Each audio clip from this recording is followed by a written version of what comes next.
Time 6:46 ஆகுது. இப்போ வந்து நாங்க ட்ரைலர் பார்க்க போறோம். உங்களுக்கு லைவ் ரியாக்ஷன் நாங்க கொடுக்க போறோம். நாங்க வந்து ரொம்ப நேர்மையா தான் ரிவ்யூ பண்றோம். ஆனா நாளைக்கு தான் நீங்க போறீங்க. ஃபேக்டரி ஃபைட்டா லைட்டா ராயப்பன் மாதிரி வரா. டேய் இதுதான்டா அந்த காட்ல நடக்கிற ஃபைட். டேய் டேய் டேய் அதே தான்டா. பரவாயில்ல. பகவான் கேசரி. ஏய் ஆனா அத கலைப்பாங்க. நீங்களே உண்மையே சொல்லுங்கடா.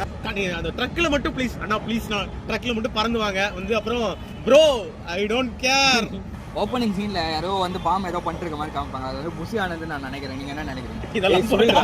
அண்ணாவோட தெலுங்கு ரீமேக் ட்ராக் ரெக்கார்ட் பத்தி நம்ம சொல்ல தேவையில்ல. போக்கிரி, கில்லி, வாரிசு அது ரீமேக்கே கிடையாது. அது பக்கா தெலுங்கு 5 out of 5 நல்லா இருந்துச்சு. ஃபுல் என்டர்டெயின்மென்ட் ஆனது. 5 out of 5 சொல்றா. அதெல்லாம் சொல்ல முடியாது. எங்க ரிவ்யூக்காக வெயிட் பண்ணி நாங்க ரிவ்யூ போட்டா தான் பாப்போம்னு தியேட்டருக்கு அதெல்லாம் வெயிட் பண்ணாதீங்க. நீங்க போய் பாத்துருங்க. நான் சர்காஸ்டிக்கா சொன்னேன். அண்ணாவோட லாஸ்ட் படம் எல்லாருமே தேட்டருக்கு போய் பாருங்க. சப்போர்ட் பண்ணுங்க.